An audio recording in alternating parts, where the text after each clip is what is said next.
থাকতে দেবে না। তা রাবণকে যখন বারবার করে অনুরোধ করলেন, দাদা তুমি এটা অন্যায় করছো, তুমি শিগগিরই করে মাতা সীতা দেবীকে ফিরিয়ে দিয়ে এসো, কুলদ্রোহী দূর হয়ে যা আমার লঙ্কা থেকে, কাল প্রভাতে তোর মুখ যেন আমাকে না দেখতে হয়। তাড়িয়ে বের করে দিলেন মা। তখন বিভীষণ গিয়ে প্রভু রামের চরণে আশ্রয় নিয়েছে। আর ভগবানের চরণে যদি কোনো ভক্ত আশ্রয় নেয় মা, ভগবান কিন্তু ভক্তকে ফিরিয়ে দেন না। কারণ ভগবান বললেন, ভক্ত আমার মাতা পিতা, ভক্ত আমার গুরু, ভক্ত আমার নাম রেখেছে বংশকল্প তরু। বিভীষণ যখন রামের চরণে আশ্রয় নিয়েছিলেন, রাম পারেননি বিভীষণকে ফিরিয়ে দিতে। তুমুল যুদ্ধ বেঁধে গেল রাম রাবণের। কারণ রাবণও জানতেন যে মাতা সীতাকে যদি আমি হরণ না করি তাহলে আমিও মুক্তি পাবো না। প্রভু রামের হাতে যদি আমি না মরি, আমিও পূর্বের ঘটনা পূর্ব থেকে জেনে এসেছেন যে প্রভু রামের হাতে না মরলে, মৃত্যুবরণ না করলে সেই রাক্ষস কুল থেকে উদ্ধার হতে পারবে না। তাই আজ যখন রাম রাবণের তুমুল ঝগড়া যুদ্ধ বাঁধলো বাবা, তুমুল যুদ্ধ, সেই যুদ্ধে এক এক করে রাবণের যত রথী মহারথীরা ছিলেন, কুম্ভকর্ণ যে 6 মাস খায় আর 6 মাস ঘুমোয়, কত কষ্ট করে তার ঘুম ভাঙিয়ে তাকেও পাঠিয়ে দিলেন যুদ্ধে, সেও ফিরে এলো না। যার একটা পদঘাতে হাজার হাজার হাজার হাজার সেনা পড়ে যেতেন, তার মতন যোদ্ধা ফিরে আসলেন না বাবা। কেন জানেন? যে একবার ভগবানের চরণে যায় সে আর কোনোদিন ফিরে আসে না গো। রাবণের পুত্র ইন্দ্রজিৎ যে স্বয়ং ইন্দ্রকে পরাজয় করেছিলেন, ইন্দ্রজিৎ ইন্দ্রকে পরাজিত করে ইন্দ্রের সিংহাসন দখল করেছিলেন, ইন্দ্রজিৎ তার নাম হয়েছিল, মেঘনাদ, তা সে পর্যন্ত যুদ্ধে গিয়ে আর ফিরে এলো না। আজ রাবণ নিজেকে বড় একা মনে করছেন, বলছেন আজ আমার কেহ নাই, দয়াময় আজ আমার আর কেহ নাই। খোকারে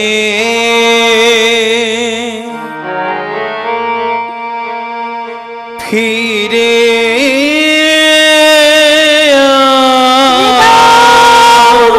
হরি বল হরি বল হরি বল, আয় ফিরে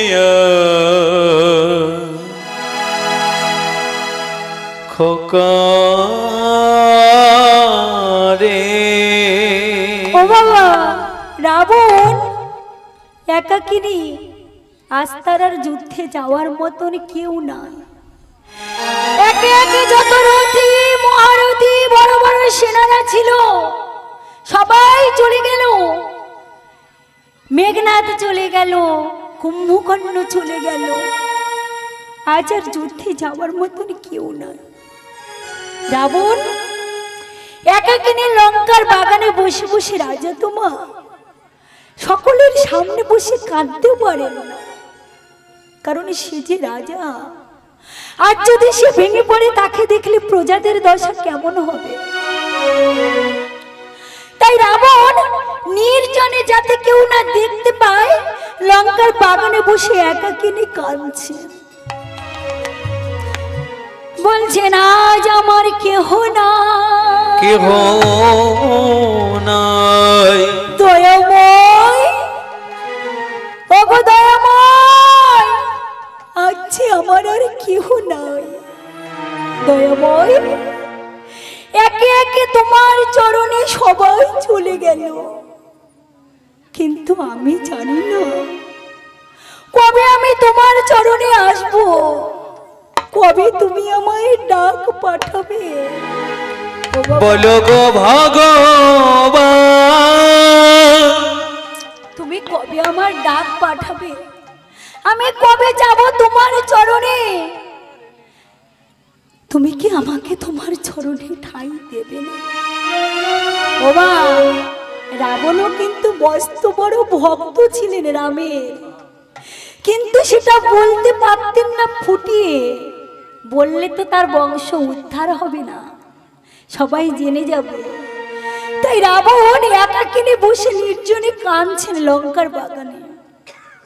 ছোট্ট বালক তরুণী, 5 বছর বয়স, দেখতে পেলেন তার জ্যাঠামশাই লঙ্কার বাগানে বসে বসে একাকিনী কাঁদছে। খেলতে খেলতে ছুটে গেলেন জ্যাঠামশাই, জ্যাঠামশাই। ছোট্ট বালক তো বাবা, ছুটতে ছুটতে জ্যাঠামশাইয়ের কাছে এসে বলছেন, জ্যাঠামশাই কি হয়েছে তোমার? তুমি অমন করে কাঁদছো কেন জ্যাঠামশাই? রাবণ বলেছেন, ওরে তরুণী, তরুণী আমি কেন কাঁদছি এ কথা তোকে আমি বলতে পারবো না, কিন্তু তরুণী আজ তোকে আমি একটা কথা বলবো। বাবা, তুই যেদিন এই পৃথিবীতে এসেছিলিস, যেদিন তোর জন্ম হয়েছিল প্রথম, তোকে কোলে করে নিয়ে আমি তোর নাম রেখেছিলাম তরুণী। কেন জানিস? কেন আমি তোর নাম তরুণী রেখেছিলাম জানিস? ও মায়েরা, তরুণী মানে কি বাবা? তরুণী মানে কি জানেন? নৌকার আর এক নাম হলো তরুণী। এই যে আমরা পেরিয়ে এলাম ছোট মোল্লাখালীর নৌকো বোট, বলছে তরুণী আমি তোর নাম রেখেছিলাম তরুণী। যেদিন আমার ডাক আসবে, আমি যদি ওই ভব পারে যেতে না পারি, তরুণী তুই আমার এই হাতটা ধরে এই ভব পারের তরিটা পার করে দিবি। তাই আমি তোর নাম রেখেছিলাম তরুণী। ছোট্ট বালক তো বাবা, 5 বছরের শিশু, কি বোঝে গো? সামান্য 5 বছরে ওই যে একটা বালক ঘুরে বেড়াচ্ছে, হয়তো ওরকমই বয়স, 5 বছরের একটা শিশু, সে কি কিছু বোঝে? জ্যাঠামশাইয়ের কথা কিছু বুঝতে পারলেন না, বললেন জ্যাঠামশাই, জ্যাঠামশাই তুমি কেঁদো না, আমি তোমাকে কথা দিলাম কাল প্রভাতে আমি যাব প্রভু রামের সঙ্গে যুদ্ধ করতে। ওরে পারবে না, পারবে না, পারবে না। তরুণী, যুদ্ধ করতে গেলে শরীরে শক্তির প্রয়োজন হয়, বলের প্রয়োজন হয়, ক্ষমতার প্রয়োজন হয়। তুই তো শিশু বাবা, তুই সামান্য ছোট্ট বালক, তুই পারবি না রামের সঙ্গে যুদ্ধ করতে। যুদ্ধ করতে গেলে শরীরে ক্ষমতার প্রয়োজন হয়। তরুণী বলছেন, জ্যাঠামশাই আমার শরীরে বল নেই, ক্ষমতা নেই, শক্তি নেই, তাতে কি হয়েছে? আমি যাব ভক্তি নিয়ে। জ্যাঠামশাই তুমি আমাকে আশীর্বাদ করো, আমি কাল প্রভু রামের সঙ্গে যুদ্ধ করতে গিয়ে যেন আর ফিরে না আসি। কত বড় ভক্ত দেখেছেন মা? সামান্য 5 বছরের বালক, কি বোঝে গো? সবে হয়তো কথা বলতে শিখেছে, ভালো করে কথা বলতে শেখেনি। বলছেন জ্যাঠামশাই তুমি আমায় আশীর্বাদ করো, আমি কাল প্রভু রামের চরণে গিয়ে আর যেন ফিরে না আসি। জ্যাঠামশাই যাওয়ার আগে শুনেছি কোনো শুভ কাজে যেতে গেলে মায়ের কাছ থেকে বিদায় নিতে হয়। আমি একটু মায়ের কাছ থেকে বিদায় নিয়ে আসি। এই বলে তরুণী আমার ছুটতে ছুটতে চলেছেন। মা,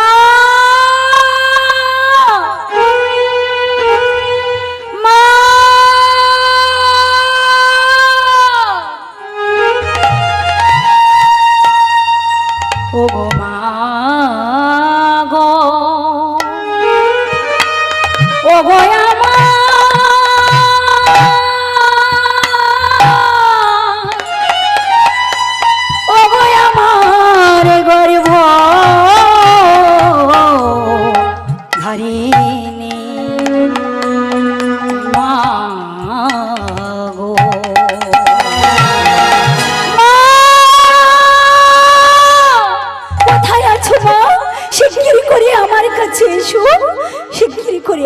কাছে এসো মা।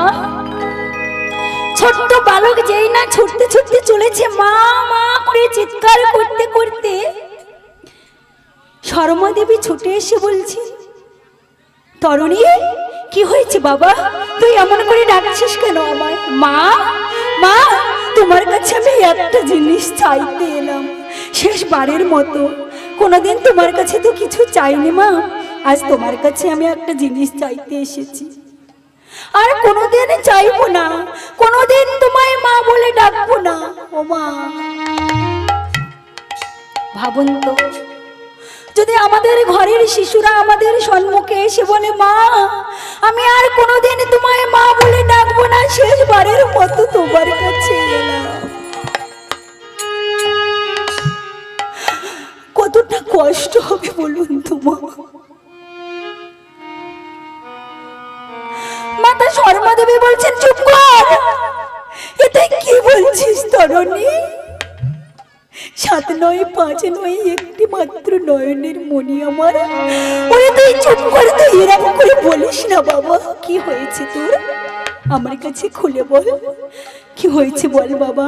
বলছেন, মা আমি তোমার কাছে এলাম, আর কোনোদিন তোমার কাছে কিছু চাইবো না, শেষবারের মতো তোমাকে মা ডাকতে এলাম, শেষবারের মতো তোমার কাছে কিছু চাইতে এলাম।